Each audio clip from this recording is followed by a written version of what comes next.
Having the appointed time of 5:30 arrived, I'd like to call the Tuesday, June 11th, 2024 Committee of the Whole to order. Would you please stand and join me in the Pledge of Allegiance? I pledge allegiance to the flag of the United States of America and to the republic for which it stands, one nation, under God, indivisible, with liberty and justice for all. Mr. Clerk, will you please call the roll? Yes.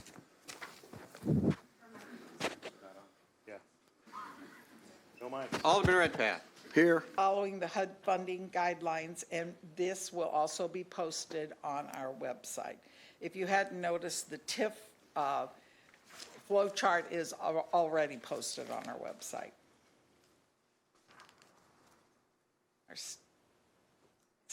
There you go, step 00. This is the pre-application meeting with our staff. In this meeting, we discuss the proposed project.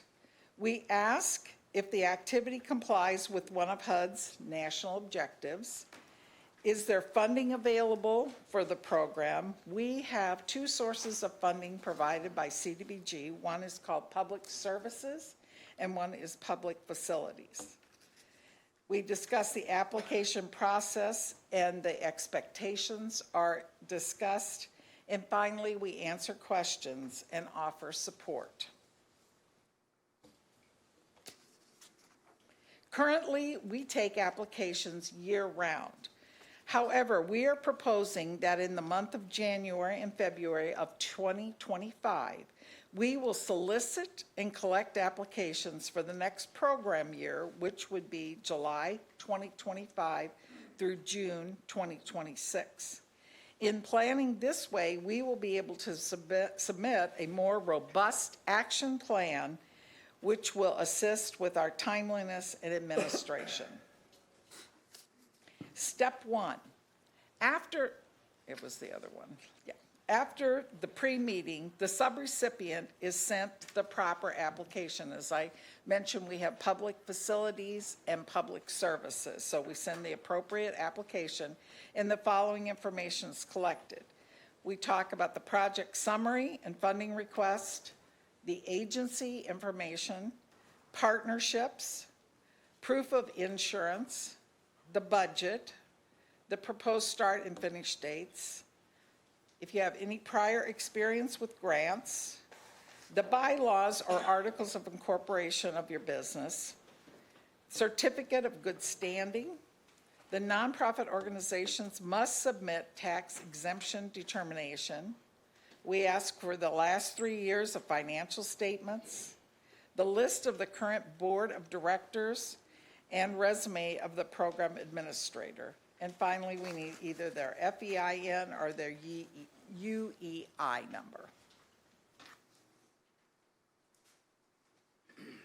After the application has been submitted, we conduct an internal review and ask these questions. Is the application complete and does it have all the required documentation? Does the project meet one of HUD's national objectives? Is the project eligible and in line with our consolidated plan? Has the applicant ever received city grant funds? Are the costs for the project reasonable? Does the project address the needs of the priority populations? Do they have a realistic timeline? Will the project have a positive impact on our community? Is there sufficient staff and a budget to complete the project? Are all of the expenses eligible for funding?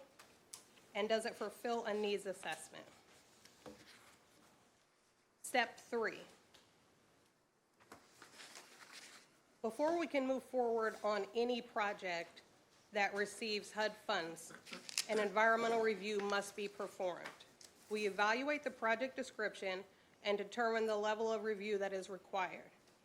The level of review can range from a simple review to a more complex review for larger projects. A Phase 1 environmental assessment is required for new construction, extensive rehab, or acquisition of buildings with extensive rehab. The complete statutory checklist for an environmental review is included in the bullets listed here and includes checking noise quality, air quality, site contamination, historic preservation, and if there can be a negative effect on the environment or the end user. Step 4. You Four. forgot one once completed. Once completed, we must publish the findings for 15 days and collect public comments. The findings and comments are submitted to HUD, and they are allowed a 15-day period to respond. If everything clears, we are granted the authority to use grant funds pending completion of the SHPO and tribal review. Step 4. For our public facility projects, we must also perform a State Historic Preservation Office or SHPO review. This can run concurrent with the environmental review. The review requires that OPED identify and evaluate if the project involves an historic property, OPED determine if the project will affect the property, and OPED submit a request for a SHPO review. Within 30 days, SHPO will notify the city if there are any adverse effects that need remedy, and if not, the project can move forward. Step 5. After a complete environmental and SHPO review, if the project includes any of the activities below, it must be submitted for tribal review. The tribes will review such things as if there's any ground disturbance for new construction project, any visual changes, any audible changes, atmospheric changes, if there's work on a building with tribal association, or if there's a transfer, lease, or sale of an historic property. And then the tribes have 30 days to respond. Step 6. Once a project has cleared the environmental, SHPO, and tribal review, a subrecipient agreement is drafted, sent to legal, and on to City Council. For those watching at home, ordinances on first read will be presented on the first or third Tuesday. Discussion with Committee of the Whole follows on either the second or last Tuesday, with action complete on the third week. Step 7. With approval in place from council and with a signed agreement from the mayor and the subrecipient, we begin the pre-development phase. For public facility agreements, the subrecipient must provide copies of all bid docs, including general and subcontractors, enroll in the ePrism software, provide a signed PLA of over $50,000, present a bid tab with contact information for all contractors, and provide copies of all awarded contracts. Step 8. To stay in compliance, the subrecipient must ensure monthly payroll documents are uploaded into ePrism software. Contractors and subcontractors will be required to use the city's software to upload payroll information. This software will track compliance with federal, state, local, and city labor requirements. The obligations set forth in the agreement include following of a timeline, bi-monthly progress reports, and any proposed change of plans that affects the appearance, function, or implementation of the project must be resubmitted to City Council for approval, and we must comply with 24 CFR Part 85, which is the administrative requirements for grants. Step 9. And finally, for the payment, and closeout, grantees must submit all required documentation for reimbursements. CDBG funds shall only be used for eligible expenses. Reporting information such as income verification, labor hours, including Section 3 and targeted labor hours, race, ethnicity, and disability status, and number of those the organization assists must be submitted with final pay requests. All payment distribution and closeouts will be based on the agreement. And then we're done. Do I have any questions? Alderman Williams. Yeah, thank you, Mr. Chair. Val, I appreciate this, as I appreciate the TIP funding chart that we done. My job and what I'm trying to do is get our people to use this process. This is a challenging process, in my opinion.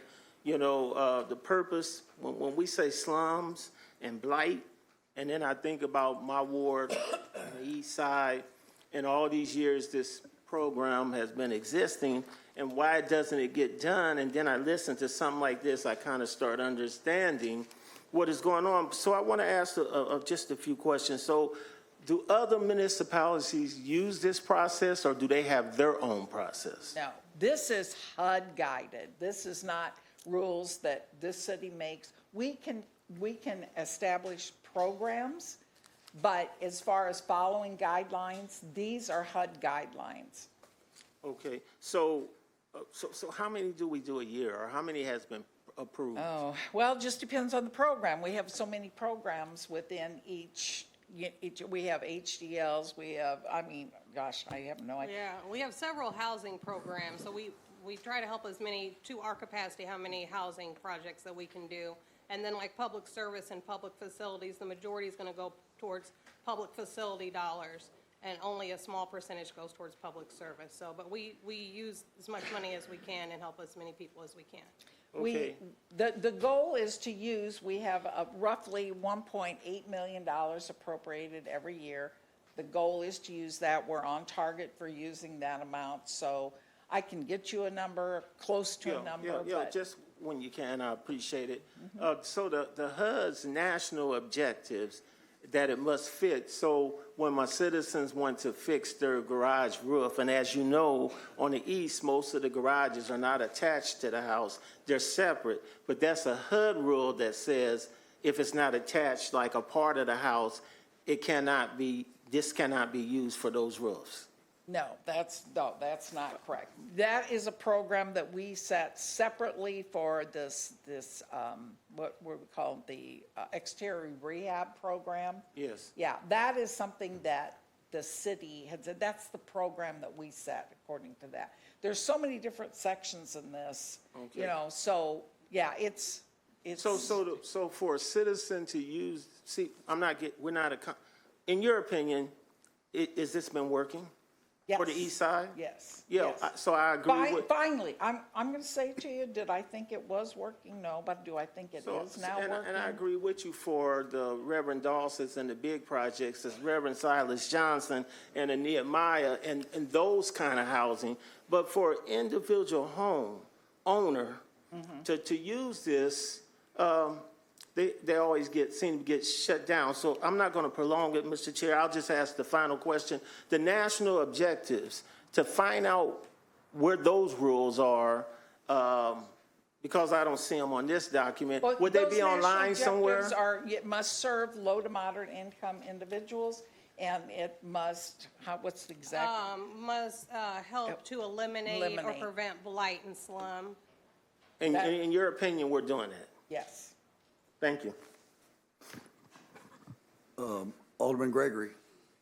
Yes, thank you for that. I just have a few questions. I won't prolong this. After it gets done, Ms. Val, and I'm not totally sure what program the young lady that has really went through a lot with her housing project, but now she submitted everything. Everything's done. She's completed. She completed much of the work herself, I do believe. I know whatever program it allows the resident to do the work. So To now hire the work done, yes. I'm sorry. To hire the work done. Well, Is it the one you contacted someone about absolutely. just today? Yeah. Okay, And so we're on the same so the page, yeah. information that I seen that was delivered to me is that she could perform the work, or the resident of the home could perform the work if she couldn't, find a contractor. But she's completed it. She's done. And now she's waiting on her reimbursement. Correct. And she's sort of frustrated because it's taken, a little It bit takes of. up to a month, Okay, yes. okay. And that's just a city process with Okay. turning it in for reimbursement from accounts payable, and you go through that Okay. process. And now, are we wiring it, or are we checks? No, she'll get a check. Okay, thank you. I don't want to make it, and the only thing that we would approve is still anything over 50,000, am I correct? I see things on that. Okay. This funding, TIF funding, any housing funding, I will say is very, very important for our community. I was fussing at Alderman Williams last week because, when we look in our system for the complaints, there's about 6,500. Ward 2 has 3,000 of those 6,500 complaints and things. 286 houses that have different citations, blight, da-da-da. So it is overwhelming, and some of the things aren't even in the system. That's over half. There's 10 wards, one ward taking half of it, Thank you. Just to follow up with you, Alderman Gregory, I'm the chairman of the Contract Compliance Committee, and we did have discussions this last week on how we're going to move forward for demolitions that have been outstanding for the last several years, and that process is on the move right now. So that should be coming pretty soon. Is that right, Mr. Lesko? Yes, I'm over here. Yeah. I talked Public Works. We should have a contract let in the next week. And I won't speak for Alderman Williams, but I know he shares the same, and thank you for that, Chairman, sentiment, is that we really would like to see it go oldest to newest. We can't be tearing down things that were just, had some problems yesterday, and we got houses over here 20 years. Yeah, and I know that's what they're working on. So if you have any other questions, you can direct them to Mr. Lesko. Appreciate it. Alderwoman Natriano. Thank you, Chair. Thank you for this presentation. It is illuminating as always. On step 2, I have a question. So this is very early on in the process, and I would imagine this might be where a lot of people experience some friction in terms of moving forward. And there are items on here that I think are subjective. So I'd like to see how you measure something like, are the costs for the project reasonable? We have a couple of people in our department who, this is what they do rehab. And so we usually consult with them. And we just recently got a house that someone had paid $15,000 for. And we got a bid the other day, $375,000 to rehabilitate. And I'm like, yeah, no, I don't think so. I don't think we can do that. So we asked one of our rehab specialists to go out, look at this piece of property. Because that's what they do, it's a rehab. I have 2 rehab specialists in my department. They went out and they said, no, we have to rebid this. This is not realistic. I don't have that expertise, but they most certainly do. That's good to know that we have folks like that doing that. This is actually, like, from my other job, I would suggest that every such project you have, construction project like that, the estimate should come first. Your folks should go out and take a look at the job first and create their estimate.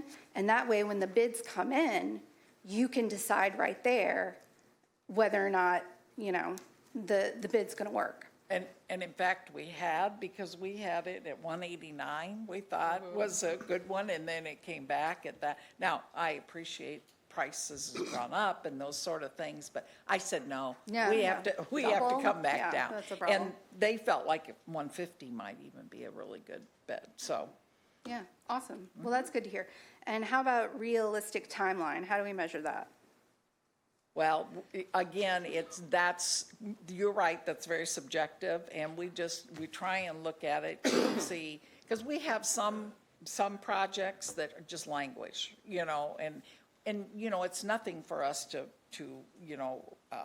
have a project and we'll say we'll extend it, we'll amend the contract and whatever, but we try and look at it and decide whether or not, and usually we're working with a architect, and we depend a lot on the architect for a lot of this. Okay, that's good to know. And will the project have a positive impact on the community? How do you Yeah. measure that? Yeah, that again, like you said, that is subjective. We just have to look at, especially what we specifically look at is kind of the needs assessment for a community. You know, if we've got somebody who's bringing me a project to give me 5 new homes and someone who's going to give me, and I don't want to compare anything, but something that I can see, I mean, the 5 new homes, because we know in that particular area, homes are the most important piece. So it is just looking at those different pieces. Okay. And then the last one that I flagged was sufficient staff and budget to complete the project? Right. Well, for a lot of things, if you'll see, you know, we don't pay for 100% of everything. So we ask them, do you have funding to help contribute to this? That's important to us, that there's skin in the game, if you will, that there's something that they can help contribute to this. So that's sort of the things that we look at. Our City of Springfield policy, or is that informed by HUD? It's partially informed by HUD. Would you agree with that? And Yeah, I mean, and we want to make sure that they're able, say if we're giving money to someone who's going to build something, say they want to start some kind of organization, and do they have staff? Do they have a budget? Like, those things are important to evaluate and see, are they going to be able to actually fulfill this once we give them the funds? So those are things that HUD access to review. Okay, all right. Well, that's all very good to know. Thank you for entertaining my questions. Thank you, Chair. You're welcome. Alderman Donovan. Yeah, thank you, Mr. Chair and Director and your staff. Thank you so much for putting this forward here this evening and for your presentation last week on tax increment financing. I think it gives us a clear picture of the process and what's expected and how to avoid, and I'm using technical terms here, the clunkiness that we've had in recent years with some of the programs dealing with economic development. This is truly one of the few economic development tools that downstate communities have, this and TIF, and I think we can only energize the areas that are targeted and do better things with this approach. I'm not sure how I feel about your timing of the new timing of applications. I'm going to think about that for a bit and get back with you offline here, but I do appreciate you at least letting us know you're thinking about a different process. I'm sure there's reasons. I don't want you to get into it in the weeds this evening. But it is a standard. Yeah, that's helpful. So, Yeah, but it is I think, an industry standard. you know, with this and TIF, we all have I learned something new this evening, have a better understanding of what's expected, how to help facilitate projects in the neighborhoods. I don't have a TIF district in Ward 9. I don't have a CDBG area in Ward 9. However, there are areas in the city that I believe sincerely in my heart that need to be re-energized, and these programs can only help. So thank you very much, and thanks for the time and putting it in black and white, and then also putting it online so we can look at it and go back and Any further questions? no, sir. Hearing none. Next, we have ordinances tabled to remain in committee. Mr. Clerk, could you please read those ordinances? 2024-089, 2024-178. Is there anyone who would like to remove these ordinances for committee consideration? Hearing none, we'll now move to ordinances for committee consideration. Mr. Clerk, will you please read the roll? CWLP 2024-208, an ordinance accepting bids and authorizing the execution of contract UE 24-02-93 substation equipment and materials, 3 years with Annexer Incorporated, Fletcher Reinhold Company, Gray Bar Electric Incorporated, Mindcore Technologies, Electro-Reps Energy Products, Electro-Rep American Wire Group, LLC, AWG, Electro-Reps Energy Products, and Siemens Industry Incorporated in an amount not to exceed $2,293,971.80 for the Office of Public Move for Utilities. consent. Second. It's been moved and seconded. We send ordinance 2024-208 on to the council with due pass recommendation for consent agenda. Discussion? Hearing no discussion, all those in favor signify by saying aye. Aye. All opposed, the ayes have it. 2024-209, an ordinance accepting bids and authorizing the execution of contract UE 25-04-10 fiberglass street light poles 3 years with Fletcher Reinhardt Company in an amount not to exceed $400,575 for the Office of Public Utilities. Entertain a motion. Consent. Been moved and second. We said 2024-209 under the council will do pass recommendation for consent agenda discussion. Hearing no discussion, all those in favor signify by saying aye. Aye. All opposed, ayes have it. 2024-210, an ordinance authorizing a supplemental appropriation in the amount of $49,592 from the city's corporate ARPA funds to the Water ARPA Fund to authorize and accept a professional service agreement with Hanson Professional Services Incorporated for engineering services regarding electrical upgrades and installation of pumps at the South Fork Pumping Station facility in the amount not to exceed $49,592 for the Office of Public Utilities. Entertain a motion. Move for consent. It's been moved and second. We send 2024-210 under the council will do pass recommendation for the consent agenda discussion. Alderman Gregory. Yes, can you dip into this corporation council? Why are we taking one American Rescue Fund Act from one account to the other? I believe because this is this is a water fund expenditure that's also eligible for ARPA, so we would move it into the water ARPA, but I would defer to OBM for the accounting of that. We're moving from corporate fund ARPA to water fund ARPA,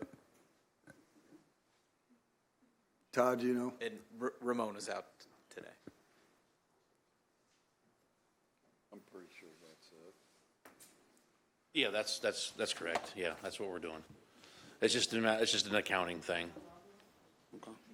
It was allocated that way, but it wasn't in the accounting part of it. I thought it was already on the side, so that's why my question was there. Thank you. Any further questions? Hearing none, all those in favor signify by saying aye. Aye. All opposed, the ayes have it. 2024-211, an ordinance authorizing the purchase of 3 Ford F-150 pickup trucks from Mara Brothers Ford Incorporated from a state contract in the amount not to exceed $134,212 for the Office of Public Utilities. Motion for consent? Been moved and second. We send 2024-211 on to the council with due pass recommendation for the consent agenda discussion.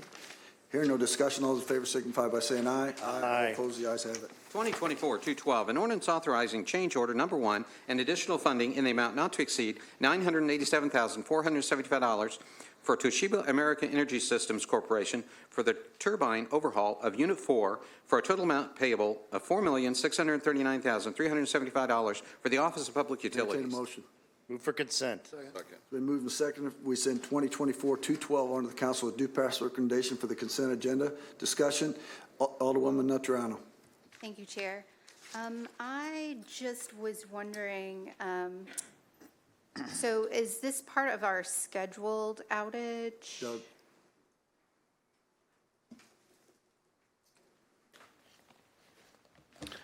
Yes, it's part of the turbine overhaul for Unit 4. Okay, so where are we currently getting our energy? From the market, Okay, correct? all right. And this was something that just came up during the course of repairs? Correct, yeah. Basically, when you take the turbine apart, then I'd start identifying what other issues that are inside the turbine that need to be addressed. And there was 2 rows of blades that needed to be shipped out to the manufacturer to get repaired. Okay. All right, great, thanks. Any further discussion? Hearing none, all those in favor signify by saying aye. Aye. All opposed, the ayes have it. 2024-213, an ordinance approving an amendment to the proprietary software maintenance agreement with CGI Technologies and Solutions Incorporated for maintenance and support services on the CGI Advantage Financial Enterprise Resource Planning System by approving time extensions and expenditures in an amount not to exceed $2,235,404 for the Office of Public Utilities. Move for consent. Second. It's been moved and seconded. We send 2024-213 on the council with due pass recommendation for the consent agenda discussion. Hearing no discussion, all those in favor signify by saying aye. Aye. All opposed, the ayes have it. Public Works, 2024-214, an ordinance authorizing execution of an intergovernmental agreement with Sangamon County and the City of Springfield for Old Jacksonville Road overlay for the Office of Public Works. Entertain a motion. Move for consent. It's been moved and seconded. We send 2024-214 on the council with due pass recommendation for the consent agenda discussion.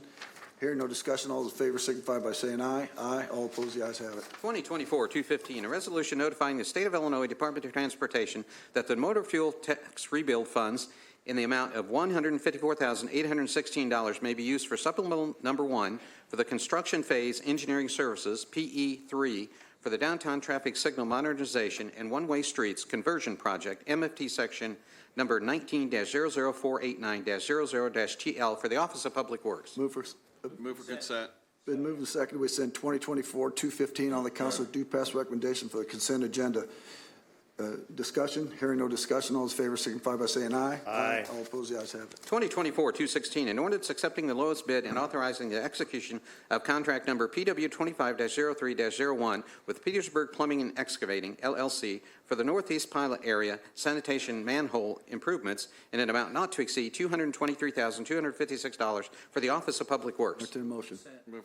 Second. Been moved and seconded to send 2024-216 on the council due pass recommendation for the consent agenda. Discussion, hearing no discussion, all in favor signify by saying aye. Aye. All opposed, the ayes have it. 2024-217, an ordinance accepting the lowest responsible bid and authorizing execution of contract number PW 24-02-87 with Rayhan Brothers Incorporated, doing business as Sangamo Construction for the FY 2025 Brick Street Repair Program in an amount not to exceed $432,722 for the Office of Public Works. Move for consent. Second. Been moved and seconded. We send 2024-217 on the council due pass recommendation for the consent agenda. Discussion, hearing no discussion, all those in favor signify by saying aye. Aye. All opposed, the ayes have it. 2024-218, an ordinance authorizing supplemental number 1 to an agreement with Knight E/A1 Incorporated for construction phase engineering services, PE3, for the downtown traffic signal modernization and one-way streets conversion project, MFT section number 19-00489-00-TL, and authorizing additional expenditures in the amount not to exceed $154,816 for the total amount not to exceed $471,937 for the Office of Public Works. For consent. Been moved and seconded. We send 2024-218 on the council due pass recommendation for the consent agenda. Discussion, hearing no discussion, all in favor signify by saying aye. All opposed, the ayes have it. General City Business, 2024-219, an ordinance authorizing payment in the amount of $20,911.22 for David Lindstrom, a Springfield police officer, for settlement of workman's compensation claim for case number 23-WC-029176. Entertain a motion. Move to consent. Is there a second? Second. Been moved and seconded. We send 2024-219 on the council due pass recommendation for the consent agenda. Discussion, hearing no discussion, all those in favor signify by saying aye. Aye. All opposed, the ayes have it. 2024-220, an ordinance authorizing payment in the amount of $30,660.93 to John Von Baron, of Springfield police officer, for settlement of workers' compensation claim for case number 23-WC-021143. Entertain a motion. Move for consent. It's been moved and seconded. We send 2024-220 under the council due pass recommendation for the consent agenda. Discussion, hearing no discussion, all those in favor signify by saying aye. Aye. All opposed, the ayes have it. 2024-221, an ordinance approving the reappointment of Kimberly Elliott to the Springfield Planning and Zoning Commission. Move for Move to debate. debate. Second. It's been moved and seconded to send 2024-221 under the council due pass recommendation for the debate agenda. Discussion. Is Miss Elliott here? Kim's here. Yep. Would you like to come up? Please introduce yourself. Hi, I'm Kimberly Elliott. Any questions for Miss Elliott? Thanks for your service. Thank you, Kim.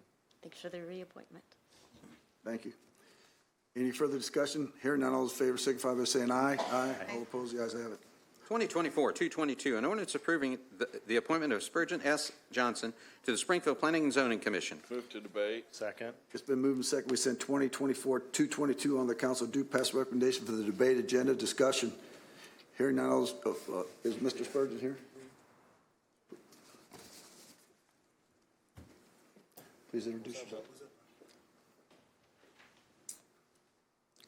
I'm Spurgeon. I just want to thank you guys for approving me to be on the commission. Any questions for Mr. Johnson?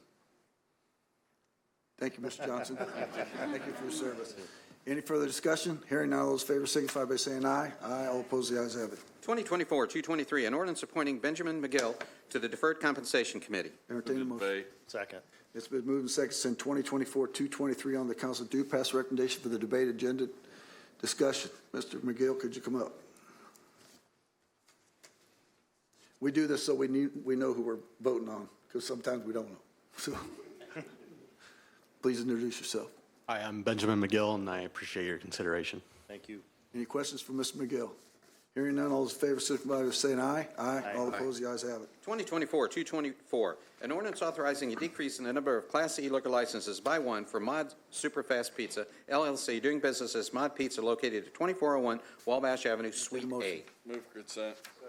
Been moved and seconded. We send 2024-224 on to the council with due pass recommendation for the consent agenda. Discussion. Hearing no discussion, all those in favor signify by saying aye. Aye. All opposed, the ayes have it. 2024-225, an ordinance authorizing a supplemental appropriation from the unappropriated fund balance and a professional services agreement with Walter P. Moore and Associates Incorporated in an amount not to exceed $139,000 to conduct an evaluation and assessment of existing Springfield Fire Department fire stations. Entertain a motion. Move for consent. Been moved and seconded. We send 2024-225 on to the council with due pass recommendation for the consent agenda. Any discussion? Hearing none, all those in favor signify by saying aye. Aye. All opposed, the ayes have it. 2024-226, an ordinance accepting a grant agreement with the State of Illinois Emergency Management Agency for public assistance and federal emergency management activity to reimburse city funds for the derecho storm expenses that occurred on June 29, 2023 for the Office of Budget and Management. Entertain a motion. Move for consent. Second. Been moved and seconded. We send 2024-226 on the council with due pass recommendation for the consent agenda. Discussion. Hearing no discussion, all those in favor signify by saying aye. Aye. All opposed, the ayes have it. 2024-227, a resolution declaring official intent to issue bonds for reimbursement of capital expenditures. Move for consent. Is there a second? Second. It's been moved and seconded. We send 2024-227 on the council with due pass recommendation for the consent agenda. Discussion. Hearing no discussion, all those in favor signify by saying aye. Aye. All opposed, the ayes have it. 2024-228, an ordinance accepting bids and authorizing execution of a three-year contract number CS25-03-04 with Prairie Land FS Incorporated to provide automotive fuel to various offices and departments of the City of Springfield in an amount not to exceed $1,850,000 for the Office of Budget and Management. Entertain a motion. Move for consent. It's been moved and seconded. We send 2024-228 on to the council with due pass recommendation for the consent agenda. Discussion. Hearing no discussion, all those in favor signify by saying aye. Aye. All opposed, the ayes have it. 2024-229, an ordinance authorizing the acceptance of RFP number HR 24-32 for a two-year agreement with Industrial Organizational Solutions in an amount not to exceed $183,000 to furnish, develop, and administer entry-level exams for the police and fire departments from June 18, 2024 through June 18, 2026 for the Office of Human Resources. Entertain a motion. Move for consent. Second. It's been moved and seconded. We send 2024-229 on to the council with due pass recommendation for consent agenda. Discussion. Hearing no discussion, all those in favor signify by saying aye. Aye. All opposed, the ayes have it. 2024-230, an ordinance authorizing the acceptance of RFP HR 24-33 for an agreement with Industrial Organizational Solutions in an amount not to exceed $381,350 to furnish, development, and administer promotional exams for the police and fire departments and a lateral officer exam for police department from June 18, 2024 through June 18, 2026 for the Office of Human Resources. Entertain a Move for motion. consent. Second. Been moved and seconded. We send 2024-230 on to the council with due pass recommendation for the consent agenda. Discussion. Hearing no discussion, all those in favor signify by saying aye. Aye. All opposed, the ayes have it. Chair, Mr. Chair, Yeah. could we just finish out with 232 and then go back to 231, Sure. please? We don't need, go ahead. We're going to 32 first. Okay. 2024-232, an ordinance authorizing execution of an agreement with Henshaw and Culberson, LLC, to defend general liability claims for the City of Springfield from March 1st, 2024 through February 28th, 2025, for a total amount not to exceed $75,000. Entertain a motion. Motion for consent. It's been moved and seconded. We send 2024-232 on the council with due pass recommendation for the consent agenda. Discussion. Hearing no discussion, all those in favor signify by saying aye. Aye. All opposed, the ayes have it. 2024-231, an ordinance amending Chapter 90, Article 3 of the 1988 City of Springfield Code of Ordinances as amended pertaining to the fees and hours of operation of certain liquor licenses and permits. Mr. Chairman, I'd like to make a motion for the debate agenda, and then I would like to discuss amendment number 1, if that's possible. I need a second. Second. It's been moved and seconded. We send 2024-231 on the council for the debate agenda. Discussion. Alderman Donlin. Mr. Chair, I'd like to propose that the council the Committee of the Whole adopt proposed amendment number 1. Second. Mr. Clerk, could you read the amendment?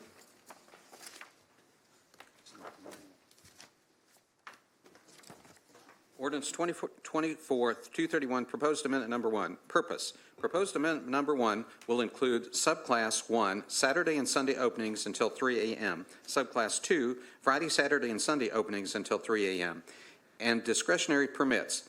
There are currently one outstanding Subclass 1 license for outstanding Subclass 2 licenses and no outstanding permits. This will ensure that no establishment can remain open past 1 a.m. in the city. These were inadvertently omitted from Exhibit A from the original ordinance. I entertain a motion on the amendment, and then we'll go to discussion. Motion. I'd like to make a motion to adopt amendment number 1. Is there a second? Second. All in favor signify by saying aye. Aye. All opposed? The ayes have it. Mr. Chair, I'd like to make a motion for the debate agenda as adopted, or as amended, excuse It's me. been moved and seconded for the debate agenda, and we will go to discussion. And is there a second? Second. And it's been seconded. We'll go to the debate agenda before we vote, and we'll hear from the public first, Mr. Clerk. So we'll start with the people that are going to come up and talk. Mr. Let me make something really clear before we start. When you come up here to talk, you're going to come up here and you're going to direct your comments to me, the chair. This is not a debate situation. It's not a question-answer situation. You come up here, make a statement on your beliefs of opposition or support for this ordinance. And you conduct yourself as professionals and don't attack anybody, and you'll be fine. Other than that, you're welcome to come up here and give your speech. Other than that, you won't be able to talk. So that's the way it goes. Mr. Westbrook.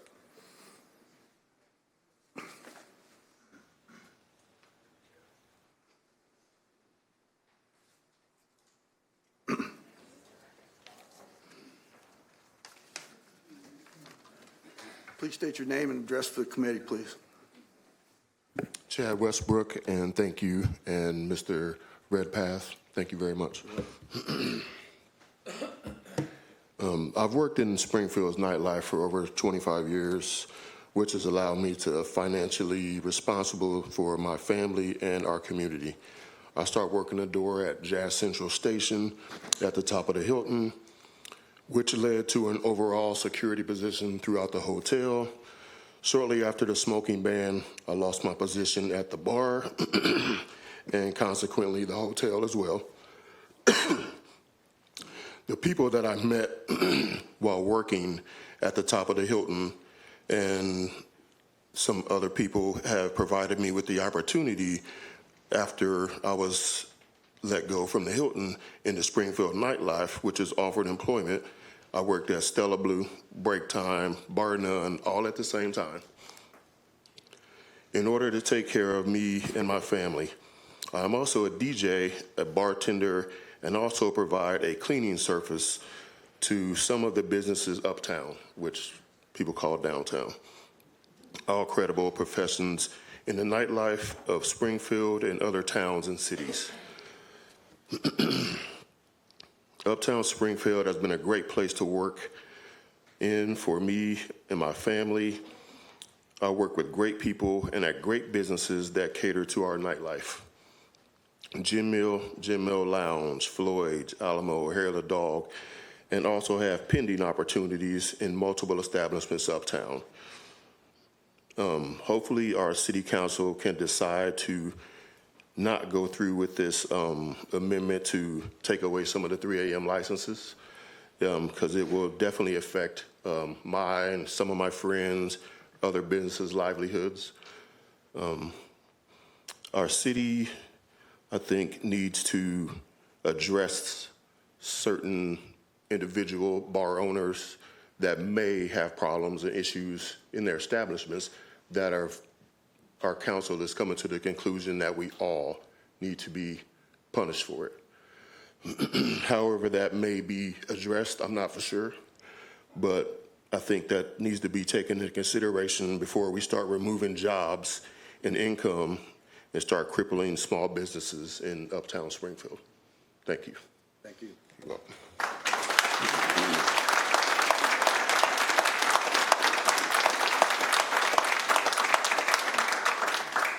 Josh DeClure.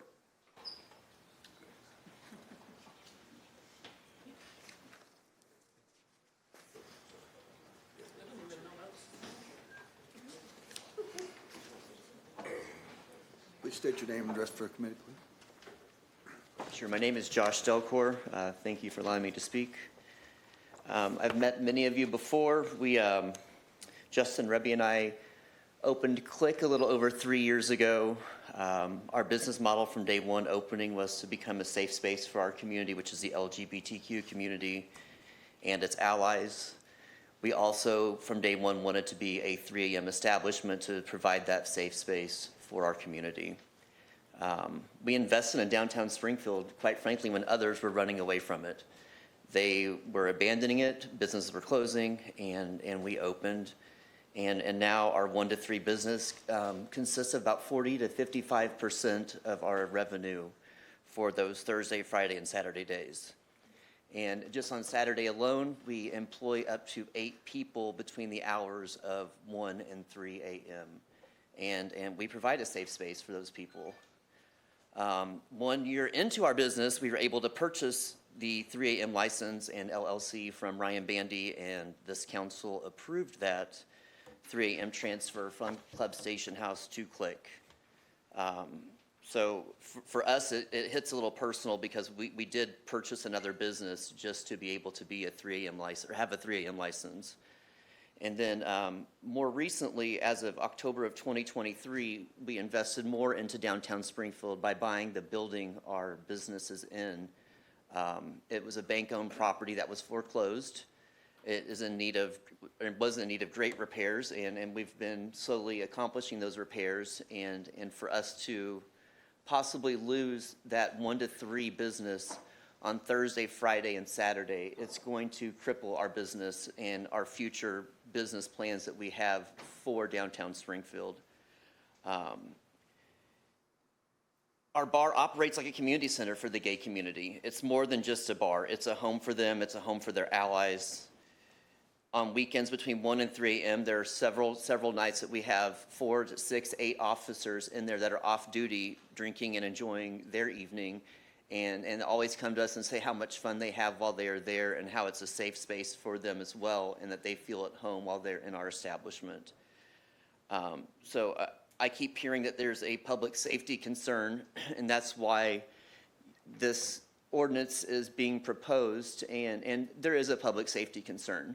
You know, it's the reality. The public safety concern is we have a mental health crisis with the unhoused around here that is not being dealt with and handled in the way it should be, and that is the majority of our calls to SPD. We pulled our reports. Be happy to discuss it at any time, but that is the facts, is that the majority of our calls are due to unhoused individuals, not our patrons. And it's discouraging not to hear anything about this ordinance before its first read at council. Media has reached out to us on several occasions in the past couple of weeks saying that the current administration has reached out to us and had discussions with us about their goals of removing the 3 a.m. License. And in fact, we've not heard anything from this administration in regards to that until the first read last week. The next morning, I woke up to several phone calls and text messages saying that this had been put on the first read. And still to this day, we've yet to hear anything from the administration. The one person I will say we have heard from is Alderwoman Purchase, which unfortunately she couldn't be here this evening. And I've talked to her every day this week on the phone in length, and she has confirmed to me that we have her support and she has our back. And I truly do believe that, and it is unfortunate that she couldn't be here this evening and that this had to be brought to discussion this evening, in the evening whenever she couldn't be here, along with Erin Connolly that couldn't be here as well, because she even spoke out in our favor and gave a great speech whenever we were trying to get our 3 a.m. license from Ryan Bandy, and she voiced her opinion on how important it was for us to have that 3 a.m. license. So again, I thank you for your time, and I hope that there's some alternative way of handling this other than doing away with our 3 a.m.s. Thank you, Josh. Thank you.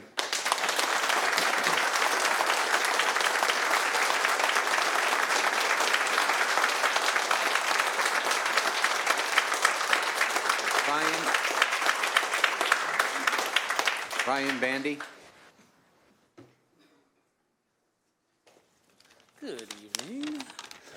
Hello, Ryan Bandy, for those of you who don't know me, but many do. I'll try to speak as fast as Frank usually does because I've got a lot to say. So, again, Chair Redpath, thanks for having me, council members. 2 years ago, I was standing here for Josh and Justin down there at Click, and I want to thank each of you that was on the council at the time as you voted overwhelmingly to transfer Club Station House's license to Click. I know a lot of you took a chance on me and my word and believed in them as much as you believe in me. And those two have proven themselves. So we should give them a round of applause for how well they have done. Okay? They've had so many challenges downtown that I won't even talk about that have nothing to do with their business, and they have risen above it and invested in our downtown. And that needs to be commended by those two gentlemen. Along with that, this affects my businesses, for those of you that may not know that. I own 2 businesses here in town now I'm very proud of, and I've used the 3 a.m. on New Year's Eve at WLD since we opened 9 years ago. Chatham bars don't do anything, so we're kind of the place to go in that area on New Year's Eve. And last August during the State Fair, I actually DJ'd a party at Casa Real. Did a Latin party with DJ Gringo, those of you that know me, and we had 0 issues down there. And it was a great party, and it was really helped to Jose's business there at Casa Real. So again, 0 issues. In the last year, I've actually opened 2 businesses. One was here with Poppy's Pizza Pub on MacArthur, very proud of it. And just actually 1 week ago, as many of you know, that I just opened a business in Las Vegas. However, I've been working on the Las Vegas location much longer than Poppy's, as I found it back in January 2023. But Pies the Limit closed down in July. I looked at the building and I fell in love with it. And I said, you know what, I'm gonna go all in and do 2 businesses at once. I did it. I can't thank the local community for the support at Poppy's and the surrounding neighborhood, but I'm be honest with you, Poppy's is struggling. It's struggling, it's tough. It's been a learning experience for me. I'm a bar guy, and learning about the restaurant business, it's been eye-opening for me. But one thing we did do, we had some issues opening. Building and zoning held us up about a month. And I'm still very frustrated about that, and made us open in the middle of winter. And I've talked to many of you about that. You've understood and expressed your concerns about that, but it's very frustrating. So we had to open in the middle of winter. But one of the shining moments was New Year's Eve, when we stayed up until 3 a.m. And again, with DJ Gringo, we had a Latin party, and it's still our 2nd busiest night since we've opened. Nights like this are going to be what keeps the doors open. Okay. It's been a challenge, so we need these things. We need these temporary 3 a.m. licenses. Last, I want to refute the idea that nothing good happens at 1 a.m. Chuck, we've been here before. We did this 8 years ago, and I've heard people come up here, nothing good happens except Denny's, all that nonsense. Well, I'm going to tell you something. I'm a perfect example of what happens good after 1 a.m. Okay, many of you know me personally, have been in my businesses. While not perfect, I try to provide a quality product, excellent service, and a nice, clean establishment in all my businesses. Many of you have commended me about how you think I'm a good business owner and appreciate what my businesses do for the community. None of these things would have happened without that 3 a.m. license that Club Station House had. CSH struggled for the first couple of years it was open. I maxed out all my credit cards, and basically my teaching salary at Chatham Glenwood was what kept the doors open. And if we had not had that 3 a.m. license, Station House would have closed, and I would have been bankrupt. There would have been no WLD. There would have been no Poppy's Pizza. There would have been no Dust Las Vegas, and none of you up here right now would have known me.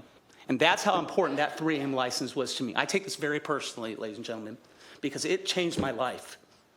And I mean that. And we cannot take this away from these local businesses. Okay, the bottom line is, like I said, it's very personal for me. The well over 100 people that I've employed, the hundreds of thousands of dollars that my businesses have raised and given to local charities, organizations, and the well over $1 million my businesses have made for the city, state, and federal government from gaming and tax revenue would have never happened. So for those of you that think nothing good happens after 1 a.m., it does. Unless I want to close with this. I appreciate each of you who have stated to me how you believe I'm a good business owner. I appreciate Mayor Bushler for sending me a thoughtful text after she went to WLD and she sees all the good that I'm doing. And last, I appreciate all the support I've received from the Springfield, Illinois community over the last 14 years. This town is amazing. I make it a point to tell everybody in Las Vegas or anywhere I travel how I am from Springfield, Illinois, not Chicago, but Springfield, Illinois, because I am so damn proud of this town. I've got some big plans to bring local entertainers from Springfield to Las Vegas, and I'm publicly announcing here for the very first time that we'll be featuring Poppy's Pizza Pub from Springfield, Illinois, in Las Vegas, Nevada very soon. That's how proud I am of this town. I'm really grateful for all the opportunity this city has given to me, but let's make sure we give all these other businesses owners that same opportunity that you have given to me personally. We can't get rid of these 3 AM licenses. A lot of people have invested in this town for over 30 years and have continued to invest, like Josh and Justin did. You took a chance on me 2 years ago. Please continue to take a chance on them. Thank you very much.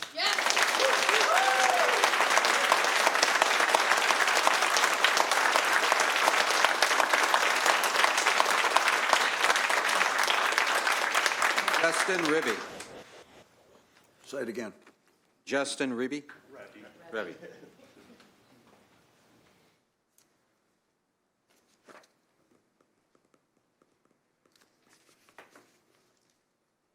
Please state your name for us. Justin Rebby. I'm co-owner of Click.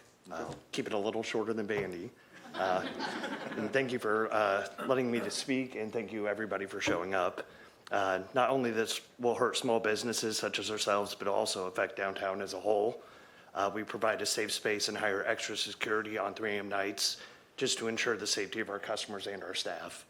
As someone who's worked nearly 18 years downtown and has also worked for a short period at AJ's Corner in Chatham, I know that killing 3 AM licenses will also kill downtown and our small businesses. Thank you.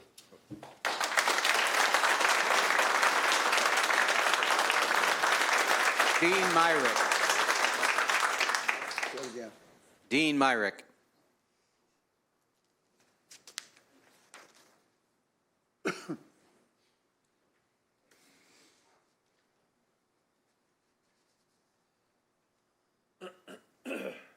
Please state your name for the committee.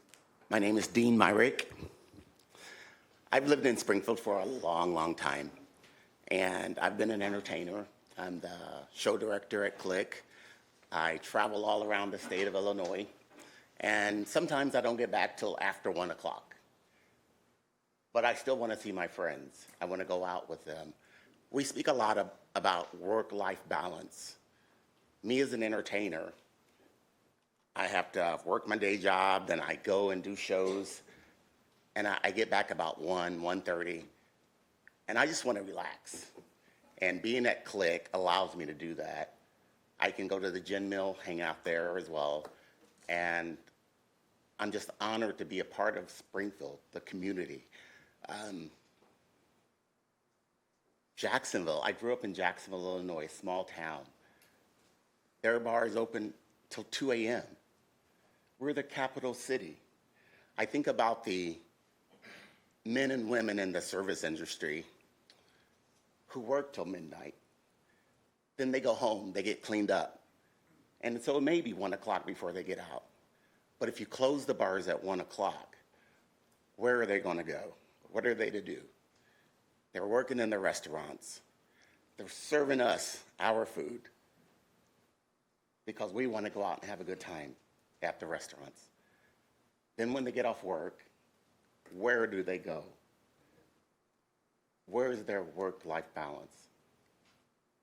And I think leaving the bars open until 3 o'clock allows them to have good work-life balance. Thank you.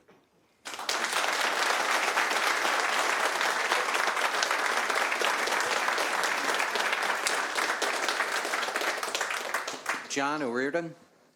I apologize if I'm butchering any of these names. Say it again. John O'Riordan. Go to the next one. John J. Wheeler.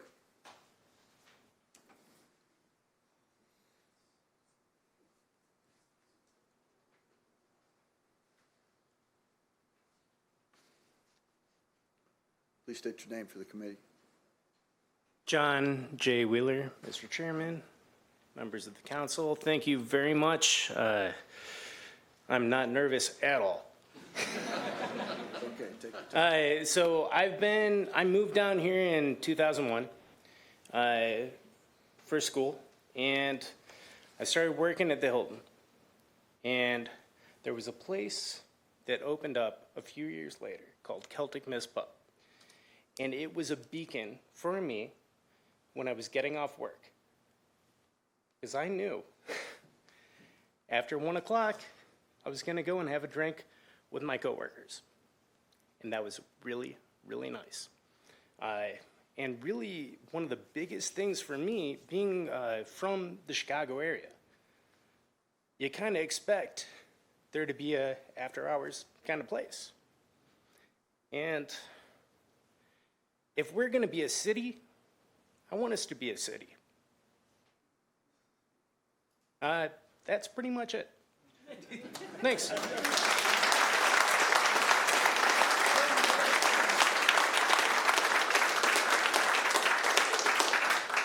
Jason McKimmey.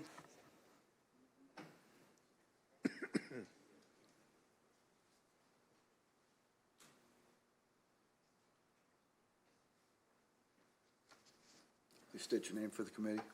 My name is Jason McCamey. I'm the owner of the Gin Mill. We're located down here in downtown Springfield. We've had a 3 a.m. license for about 15 years now and have had very, very few problems over that course of time.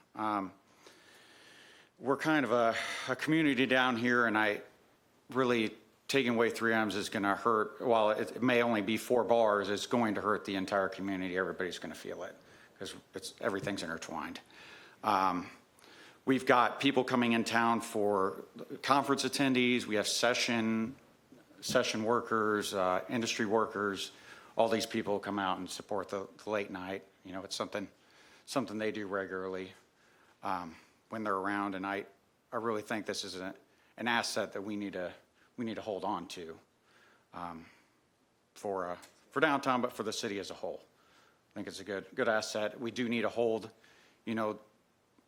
companies, organizations accountable that aren't living up to what they're, maintaining their license appropriately. But I don't think it should be something that we should be punishing the many for the few. That's pretty much all I've got. I appreciate the time. Thank you.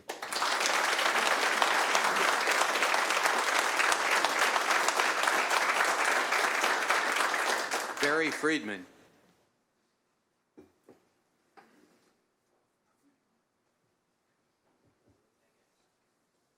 Please state your name for the committee.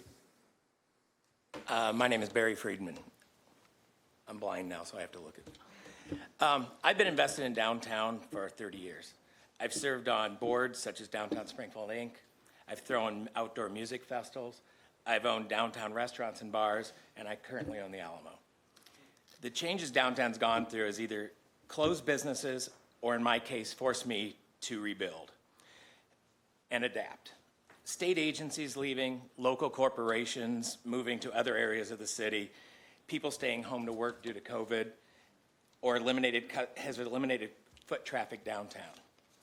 I had to stop serving lunch after 27 years, and there's not as much after-work business as there used to be. I've done my best to stay afloat, adapting to be a destination. Basically, downtown has become a destination for people to go to because they come for a reason. The 3M license is necessary for when customers come down, make a trip downtown. They might want to go to more than one establishment. We've seen it over the years. This isn't anything new. It's necessary when legislature's in session.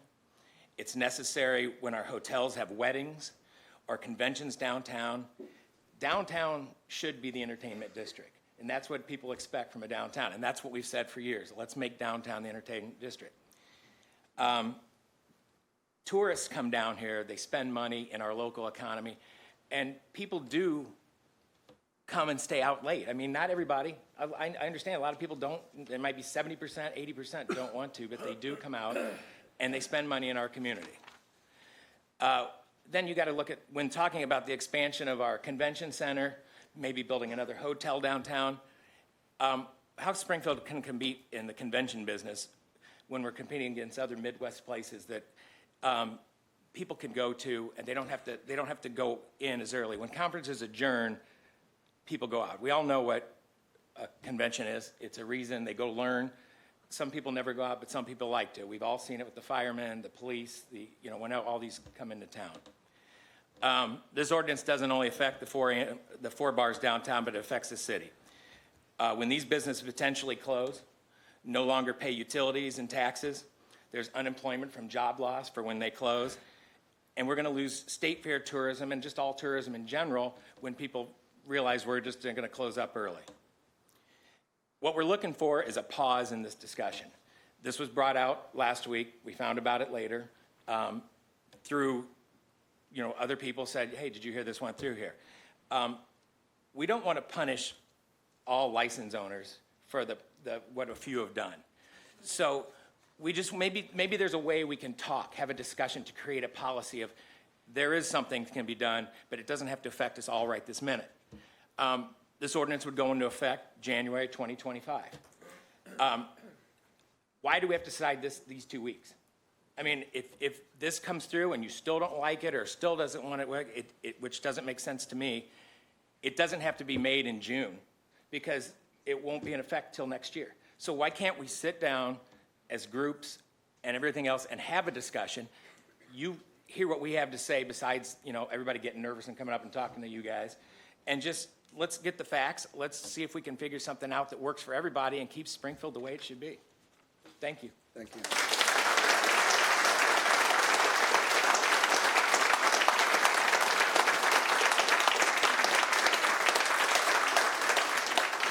Jonathan Clark.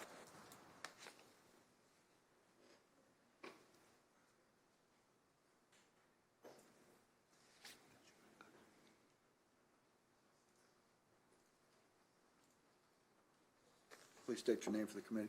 Jonathan Clark. I've been downtown now for 17 years. It's been my livelihood for me and my family. I did take a short pause and went to Chatham and Hope opened the creek out there, but other than that, I've been downtown for 17 years. And this is probably the most scared I've been for my livelihood. And I don't want to see this go away. We have a lot of regulars, we have a lot of friends that we have downtown, and we're all a community. So, I think I would just like a chance to prove the people wrong that nothing good happens after 1 a.m. Just like some of the other people said, the late night legislator, the session crowd, they don't go in at 1 o'clock. They don't have to. They don't get out till midnight a lot of nights. They like to go out and have a drink and relax and talk shop. We've all seen it. Same with the convention crowds. And even tourists from Germany that doing the Route 66. I get a lot of them that stop at our bar and hang out till late night because they like to have fun and they're on vacation. And I don't want to see that go away. So that's kind of what I have to say. So thank you guys.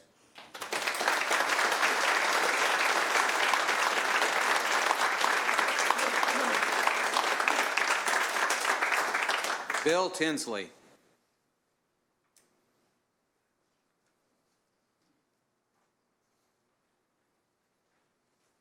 State your name for the committee. Good evening, William Tinsley. I own Main Gate Bar and Grill, North 11th Street, and I'm manager of Kentucky Burn, 1104 Sangamon Avenue. My bar is not downtown, but I'm here to speak on behalf of one of the provisional licenses that you spoke of, and that being the state fair permit, and which it hasn't been brought up, but I want to bring it to your attention. One of the provisions of the state fair permit, other than it running the whole 11 days, is it's not just a 1 a.m., 3 a.m. thing. It has other provisions in it that allows you to have outdoor entertainment for the entire 11 days. So if you wipe out the state fair permit, there's no other option in the city code other than the temporary outside sales permit, which the way that reads is it's only can be used for 2 consecutive days.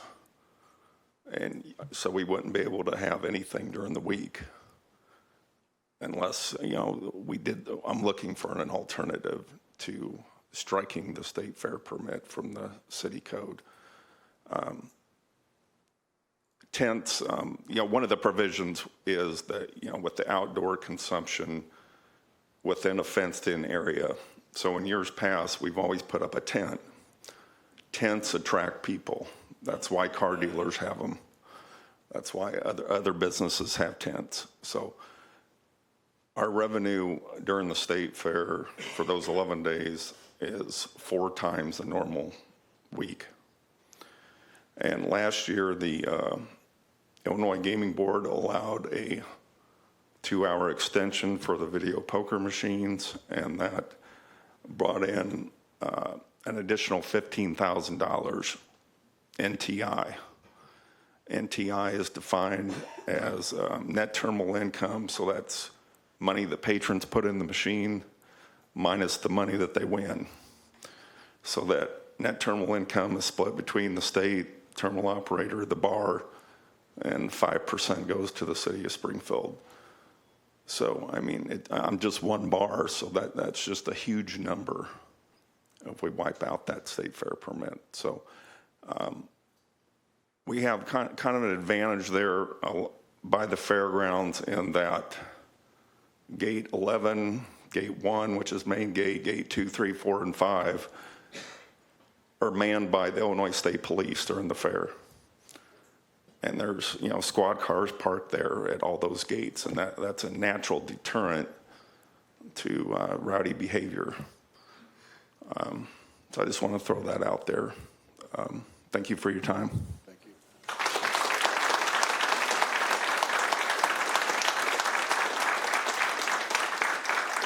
Jason Youngberg.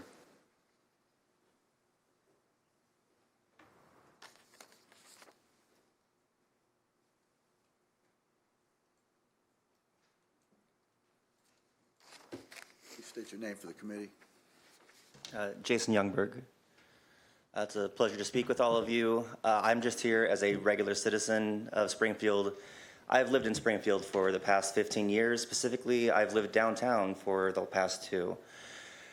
I have no financial stake in this game. I am specifically here because I feel like I have family behind me, and I love and respect every one of them, and I feel like this would hurt them, and I don't want to see that happen.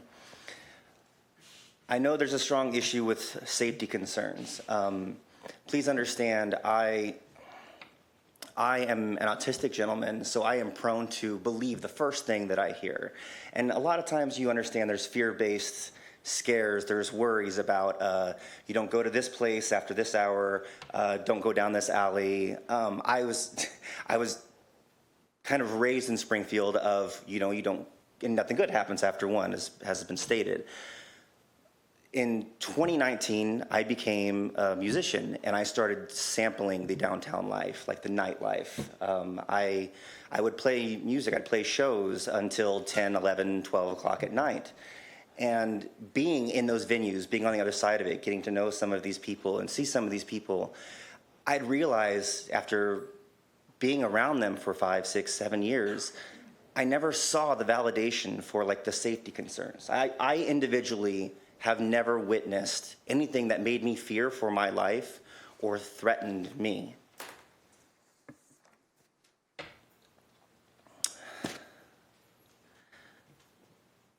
Since I've moved downtown 2 years ago, I am a frequent patron at several of the facilities that are here, like pending this issue today. While the people behind me, some of them, I might not even know their names. I recognize them, and I know I feel safe around them. I know that they would take care of me. I know some of them have spotted when I'm not having a good day, that they've reached out to me or made sure that I had a safe ride home. These are all good, decent people behind me that I feel deserve more respect than the abruptness of this issue that has been brought. So I please ask for more consideration, more time, and more empathy. Thank you.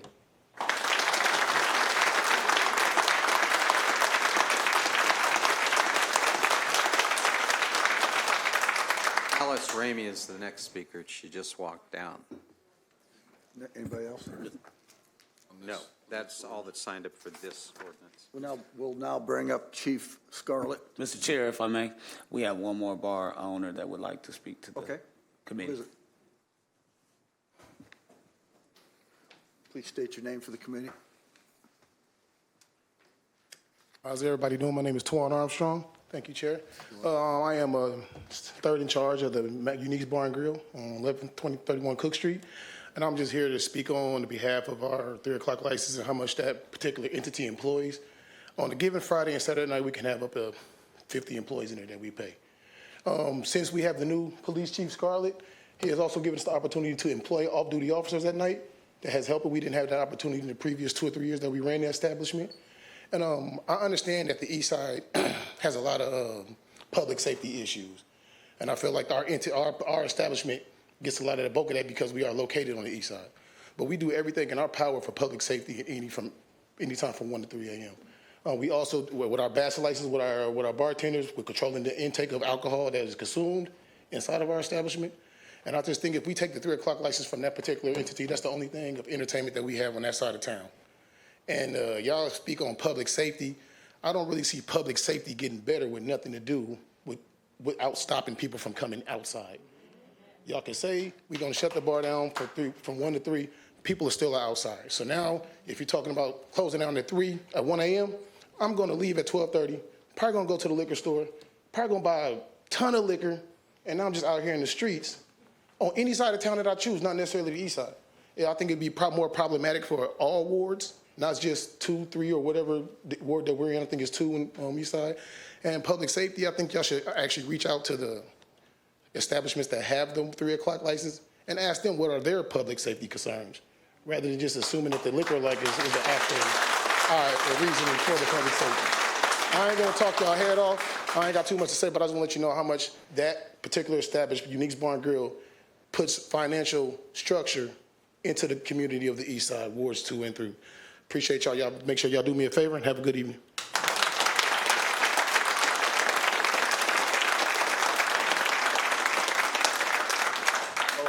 Alice Ramey.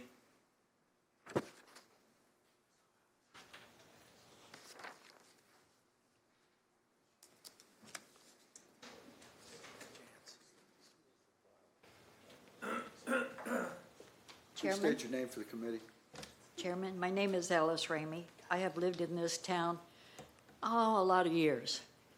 Had 2 bars in this town, 3 o'clock license. Very expensive license.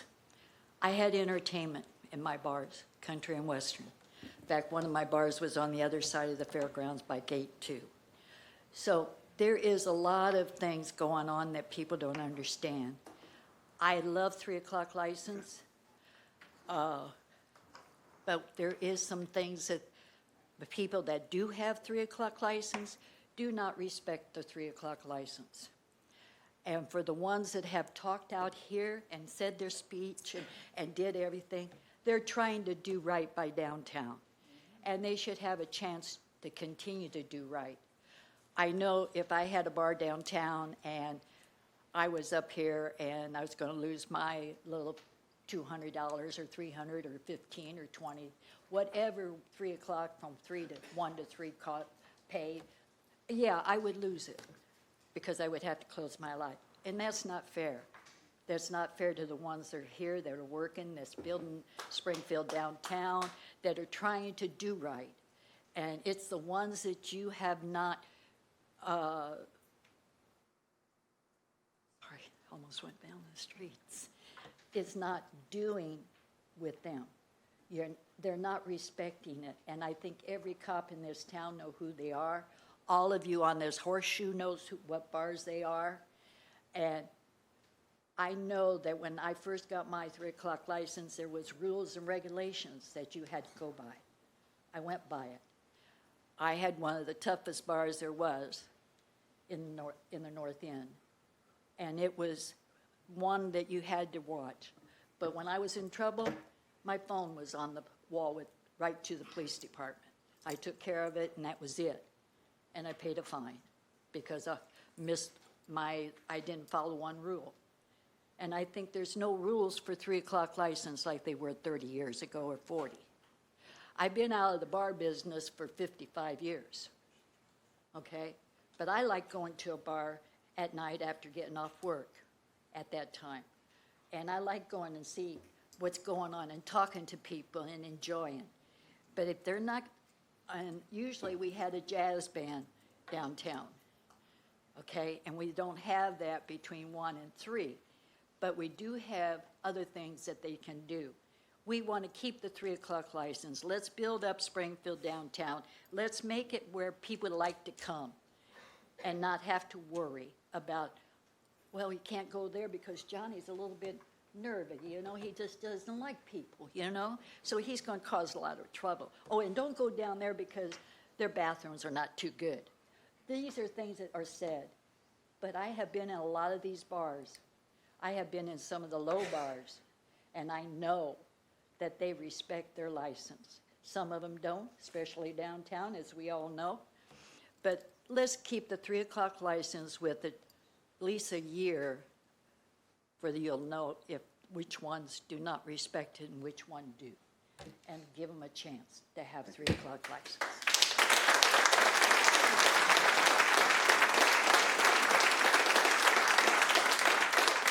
I have a lady from the Illinois Beverage Association who wants to, please come up, state your name for the committee. I'm Allie Rollins, president of the local Licensed Beverage Association chapter. I did not want to speak today because I really think you all needed to hear from the businesses, their families, the community. I can't say much to you to change your minds or change how you see things. But I will say, Mayor Misty Boucher was at our chapter meeting last month and said that nothing was going to be done with this until a problem started happening after the change with the county 3 a.m. bars. Well, that takes effect July 1st. We're in June, so nothing has happened. I'm getting a bunch of members. It's not the individuals sitting behind me.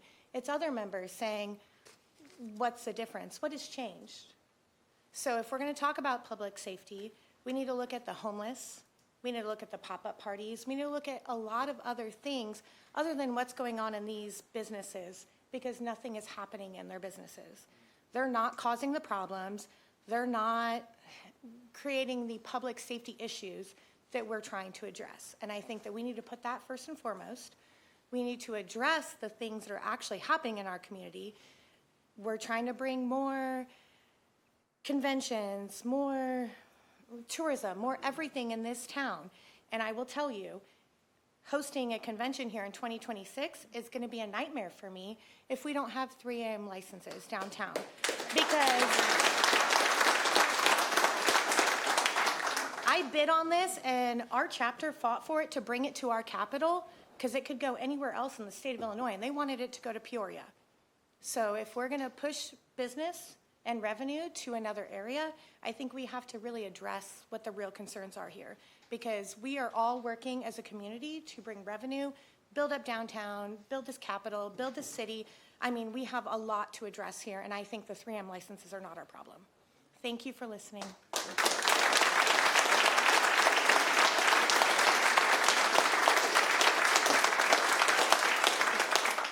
That's all that's signed up, Mr. Chair.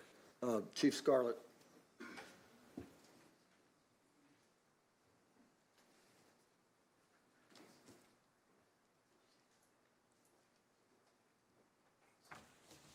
Good evening, ladies and gentlemen. Evening, Chief. State your name for the committee. Sure, Chief Scarlett. So I don't know if you guys know this or not, but I too am in charge of an organization. And my organization employs 250 sworn members of the Springfield Police Department. And my organization oversees the safety of 114,000 citizens that covers 80 square miles in the capital city of Illinois. The members of my organization wear a bulletproof vest to work every day because they're concerned about their safety. They're concerned about getting home to their families at the end of the night. I don't come here to attempt to punish anyone sitting behind me. I've heard that word several times tonight. My concern is the safety of the individuals who use our downtown space. My concern is what's on the horizon to come because of actions that have been taken elsewhere outside of our community, specifically the county doing away with their 3 a.m. licenses. Decatur only has a 2 a.m. liquor license. the reason the county, He's right, we should reinstate the. the reason why the county got rid of their 3 a.m. liquor license is because the problem they had at one of their specific establishments, related to one specific establishment. The concern that I see is the guy in charge of the safety of 114,000 citizens and 269 employees, some of which are behind me tonight, is that those individuals are now going to flood our downtown communities, cause havoc, which has happened in the past. There's an individual here this evening that you've heard from that orchestrated a meeting referenced downtown bar owners because of the problems that were happening at the 3 a.m. Bars, one of which was a homicide that happened here. So there is a history of issues at 3 a.m. bars. And again, I'm not here to punish the individuals behind me. I'm simply here to speak the truth and to try and forecast what is on the horizon in our community. My goal, again, is the safety of all of our citizens. I see why the county changed their liquor license. Decatur has a much time-wise lower license than us. The concern is that the individuals that we see come to our community who don't care about our community, you heard from people who care about our community. The people that come here from Decatur don't care about our community. They come here to do what they want, wreak havoc, and go home. And I've seen it time and time again, whether it's at a downtown bar, an east side bar, or a pop-up party. And that's my job to try and prevent that and stop some of that stuff from happening. And that's one benefit of this change in the liquor license. So there's a lot of other stuff I could talk on, but I'll leave it at that for this evening unless anyone has any questions of me. Thank you, Chief. Thank you, Chief. Is there any discussion? Is there any discussion from the council? Hearing none, all those in favor of the motion, please vote aye, say aye. All opposed, say no. Aye. The motion passes. It's being sent on to the council to the debate agenda. Next ordinance. We're through with the ordinances, Mr. Chair. Now move on to unfinished business. Is there any unfinished business coming before the committee? Brock Hold wants on. to speak. Hold on. No, not on this new bid. Okay, go ahead. Subject. Hey, Corporation Counsel, I've had discussion with some different aldermen, and could you get some clarification on what the ordinance, how it reads about signage for political campaigns? Is there a timeline? Is it any time they can start putting up signage, or, you know, we have an ordinance on the books that says 60 days.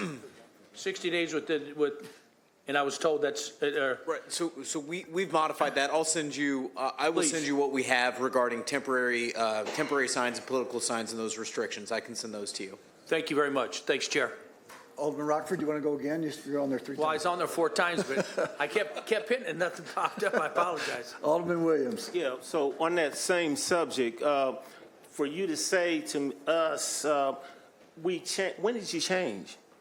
There was an amendment that was passed in 2011, I believe, that that addressed political signs and some of the restrictions that were on political signs in our code of ordinances before then, and moved how we define political signs and regulated them to our temporary sign ordinance. Yeah, so I spent some time on 155-302 in particular, and looked at temporary signage, looked at temporary signs being campaign signs, the event being the election, saying they have to be down 14 days after the event. So that would be after the election, but they couldn't go up until 60 days. So my questions deal with this timeline because there's several in my ward now that if they ain't supposed to be there, they need to come down until the 60. And then a public works director, the way I'm reading this, it's your agency that enforces this, that picks up those signs. So I got a question about the time, 60 days before and 14 days after, because a couple of citizens said, you mean we're going to look at this right now, way before the fair, all the way till November? And then the second thing is location. They're putting the signs right next to the road. Now, they're all in Ward 3. I went and drove it and saw that. My question is, if there's not a sidewalk, just a green space, is that the parkway, is that the right-of-way, or is that the private property? So that would, our right-of-way would extend whether or not there's a sidewalk. It depends on the exact location, how far in it extends, and I would defer to Director Fuchs to address that issue. With regard to the timing issue, I do believe that political signs in 155-300 are exempt, are listed under an exempt sign, which would remove that temporal requirement from in 155-302, would exempt the political signs from that requirement. I believe that's what the 2011 amendment was intended to do, and I can send that to the council as a whole to address that issue. Because I need some clarity on it, because it's starting to come up.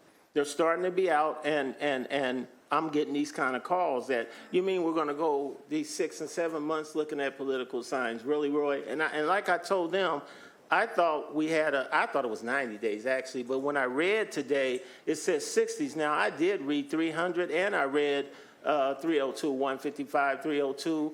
And my interpretation, you're the lawyer, but my interpretation is that a political sign is a temporary sign. And I didn't see the prohibition. I'll go back and look at it, but I would say we definitely need to move on this. I would like all political signs in Ward 3 removed if we're going to enforce it, because this city has too many ordinances that we don't enforce. And this is a perfect example of why people don't follow the rules with parking, where they park, how they park, and there's no enforcement on stuff. It's on the books, and that's all. So I really need to know, hopefully tomorrow morning, that you tell me that it's okay for those signs to be there and it's okay for those to be in those locations, or Director, I would like your crew to pick them up. Or call those campaigns and say, hey, you need to come and get your sign. This is way too early. As far as the exact placement, if there is not a sidewalk, there is an easement of right-of-way, and we would have to take it location by location because it's different in different areas. There are to be no signs on the easement in the right-of-way. As far as signs that are in somebody's yard on private property, that's a different issue, and I would have to consult with council on whether or not city employees could go onto private property and remove political signs. I think I would need more guidance before I could send my guys to do that. Well, I appreciate getting some answers right away, because they're popping up. I don't know if it's in other wards. I just know my calls came, and I drove it, and I saw them, and it's mostly down Dirksen Parkway. All right. You could see them, and it's down I'll go Cook take Street. a You look. could see them. And I just want everybody treated fair. Then I'm going to tell the other campaigns, go for it.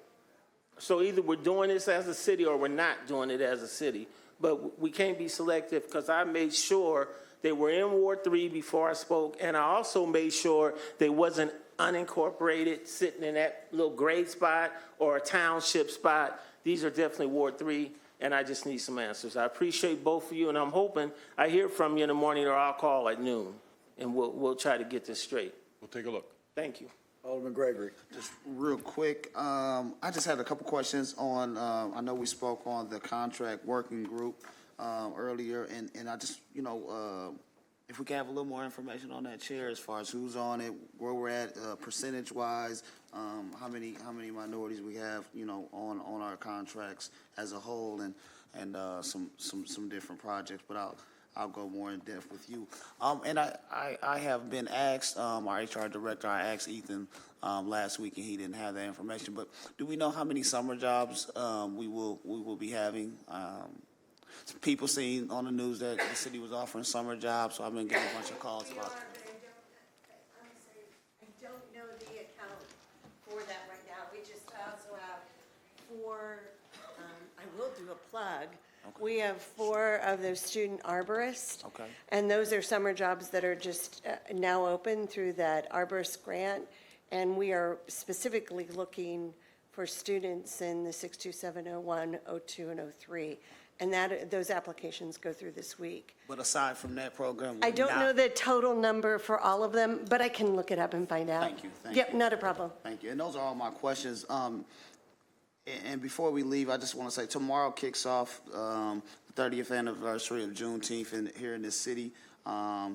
We first went after this in 2020 through resolution, well before many, it became a popular thing. But this city was committed for that for a long time. In 2021, of course, we passed it with pay.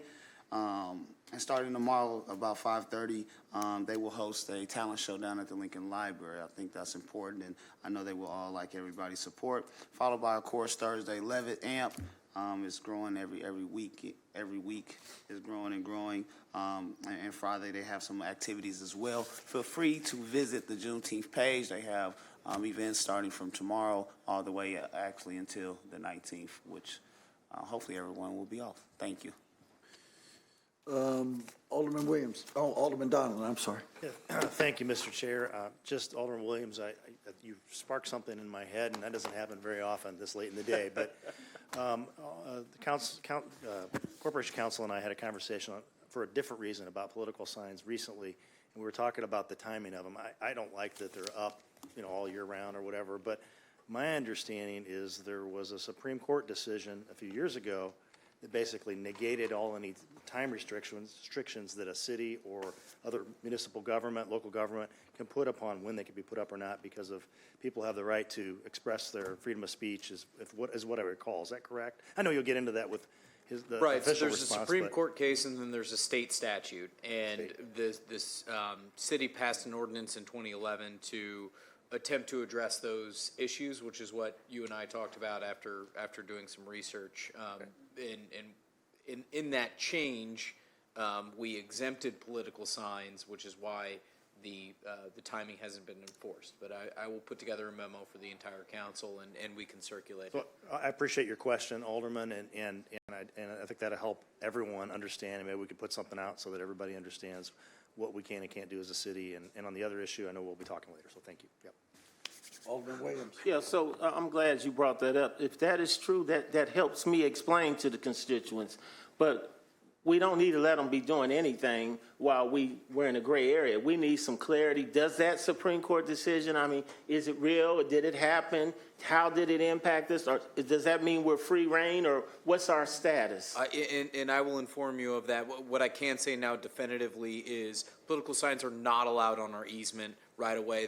The Supreme Court decision, the Illinois state statute do not overrule that and impact that. And so we do remove those signs if they're there, and we will continue to do that. So did it address timeline? Is that what it was? It just addressed the time? Yes. Okay, so please get with me tomorrow morning. I appreciate it. And then for the HR director, I'm sorry, I'm failing to remember your name, director.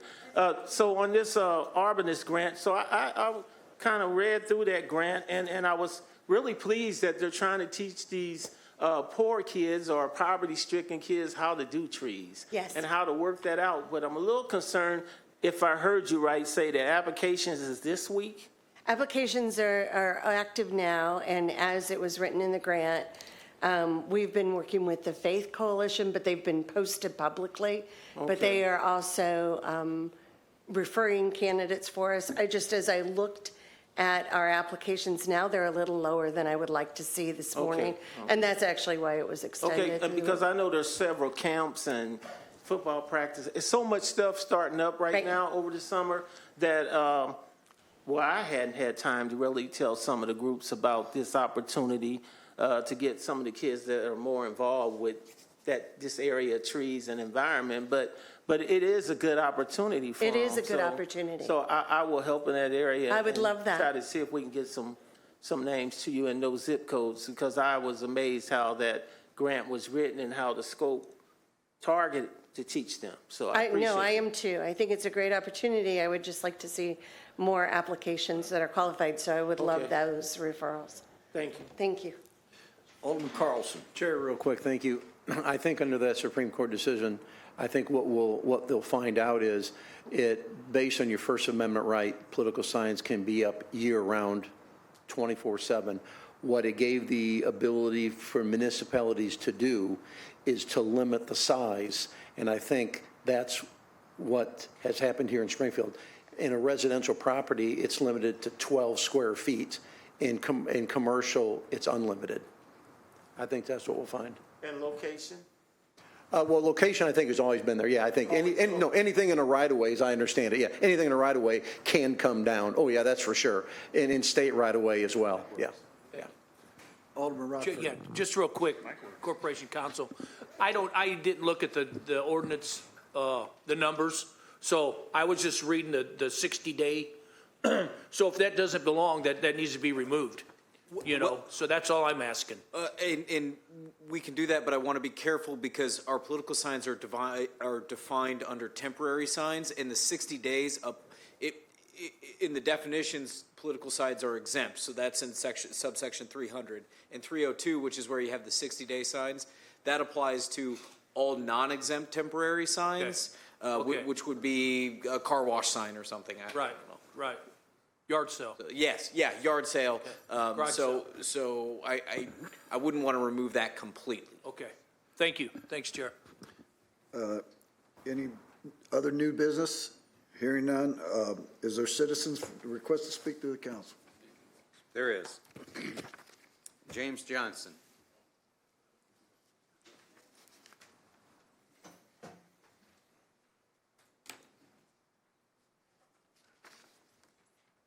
Good evening. Mr. Johnson, my name, chairperson, but today I want to go by David, because I'm going to tell the story about David and Goliath. I'm going to be David, CWLP is Goliath. So let's have this discussion.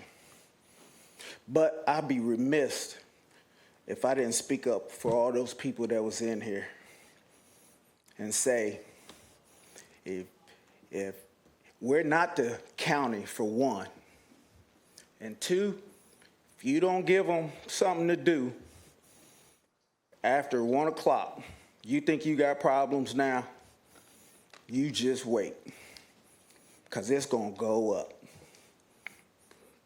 Now, I've been preaching that, and you've been around long enough to hear me say it. We had to have something to do for the young people. I've been saying it for 15, 20 years.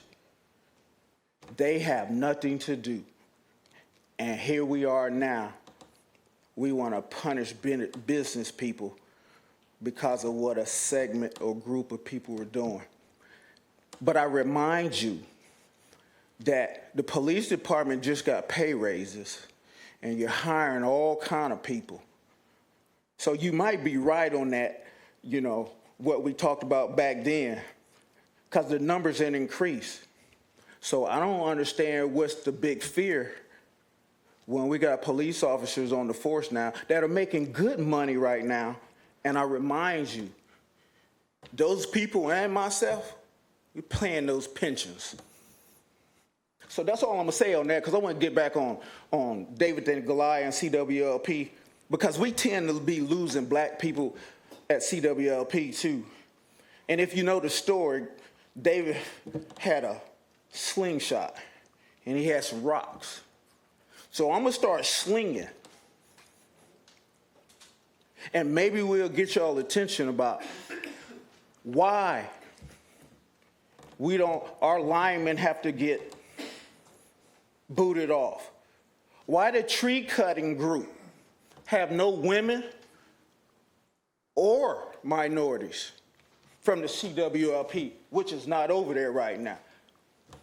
Aspen, I think it is, every so many years, Mr. Redpath, this horseshoe signs a contract for about $3-4 million. I don't even know how many years is good for. But it ain't nothing but white males on there. I ain't heard nobody say nothing about where's the females, where's the diversity there. Then when we get some on the lineman crew, we got an individual on the CWLP that wants to get rid of them all and been vocal about it. But he keeps his job. Now, I don't know why we have to continue to go through this year after year with CWLP. I guess they believe that nobody's going to do nothing. And there's an individual in that department that thinks he's untouchable. So send a message. We know who it is. And I'm hoping this body do something about the diversity with CWLP. Because see, you look at that, the police department, they ain't done it. The fire department, you remember that rant I threw? And everybody said, oh, there ain't no females. That's funny. We found a black female who can be on the fire department. We had this issue with almost every department. But CWLP want to make us go over this again. That's why I got emotional that first time I came up here talking about it, because it's good and evil. 20 years ago, I've been ready to, yeah, I done got in trouble. Now I'm praying about it. And so I'm going to send a word from up above. If y'all scared, you need to pray. And if the truth don't come out, God's going to make sure the truth comes out. So I pray that you guys do what you need to do and correct some of these actions that are taking place. Now, I see my time is up. Do you want to answer some of my questions? No, I don't. No? Time's up. Good going. You're done. No? You're done. Come on. Let's go. Scram. See, I knew you was going to do it. You wanted to talk to me the other week, Time though. is up. Leave. So you want to talk to me later? Come get him. Really? Yeah, really. You going to have him come and get me? James, don't do it. Come on, man. Let's go, Mr. Johnson. All right, I'm coming. Really? I give you 5 minutes, like everybody else. Yeah, I know. But you wanted to talk to me. Go. You want to talk later? I'm going to stick around. You stick around.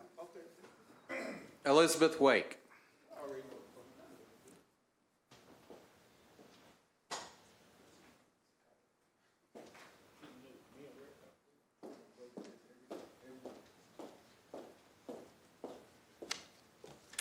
Hi there. My name is Elizabeth Wake. I am a resident in Ward 5 and a business owner in Ward 5. I own the Wakery downtown. It's Springfield's only non-alcoholic bar. We are a late-night coffee house and non-alcoholic bar. And I am hoping to host an event in September that I call the Not So Spooky Friday the 13th. So it would be a family-friendly arts and culture festival. It would have performances by the Copper Coin Ballet, the cast of Rocky Horror, the cast of Sweeney Todd, and other local performers. It would have a maker's market, a 5K the next day, which would be a zombie walk, and a thriller dance class and spooky yoga class at Jack's Yoga downtown. So all of these things would cover the booth fees would cover things, the registration fees for the 5K, and a small admission fee on Friday night would hopefully cover all of the costs involved. So I know that it's a lengthy process to get a new event approved. So over a month ago, I sent in an event request. I detailed everything that I just laid out in greater detail than this to the correct person at Public Works because I wanted to know what the process was because I was not aware. I wanted to get an estimate of the costs involved, which permits I would need. I knew that I needed to start preparing if I was going to have a fall event. I really wanted to get the ball rolling on this, but my initial email received no response. So I sent a follow-up 3 days later, which received only brief confirmation that it had been received. That was the last that I heard. So I'm not trying to point fingers. I'm not trying to lay blame. I'm just trying to give a timeline. So in the month that has passed, I have sent multiple emails. I have called several times, and I have gotten Lakeisha involved, but I have still had no response from the correct person at Public Works about the event, no updates, no communication in any form. Not even a, we're working on this, nothing. So it wasn't until I signed up to address the council tonight that I received any word about the process. And then there was a flood of phone calls. So I'm still unclear what the process is, but in the 1 day since requesting to make public comment, I have had a lot of conversations with a lot of different representatives, and I'm hoping for a positive outcome, but I do want to express how frustrating this process has been because it should not be this difficult to merely be informed of a standard operating procedure. I shouldn't need to go through my alderperson for every little thing. I call Lakeisha all the time. I'm sure she's sick of me. I shouldn't need to resort to addressing council. I shouldn't be wasting your time. I shouldn't be wasting the mayor's time. I shouldn't be wasting the people's time. Although the next steps are now in place, I do have a meeting that is hopefully going to be set up with the mayor and with multiple other entities, but I still wanted to bring this experience to light. First, I do want to thank you, council, for listening to all of the people. I want to thank everyone who has called over the past 24 hours to set up meetings. I do understand you are overworked and underthinked, and so I do thank you for your service. And I humbly suggest that one possible way to alleviate this situation in the future is that when someone submits a request for an event, perhaps there could be an FAQ sheet or a website that could be linked, just letting people know what kind of timeline to expect or the basic process of what this goes through. If it could give a basic overview or even when to hear back or when to follow up if you're not hearing anything. Because if it's common that a month would go by without hearing anything, that would have been fine, but I felt ignored. So I think that something even as small as this could help future planners enormously, because the biggest issue was that I felt like an ignored citizen when I could have felt like an informed citizen. So that's all I wanted to say. Thank you. Thank you. Anyone else? No other people have signed up, Chairman. Okay. Anyone else want to address the committee? As we have executive session, There's no need. I'll entertain a motion for adjournment. Second. All in favor, signify by saying aye. Aye. Good night.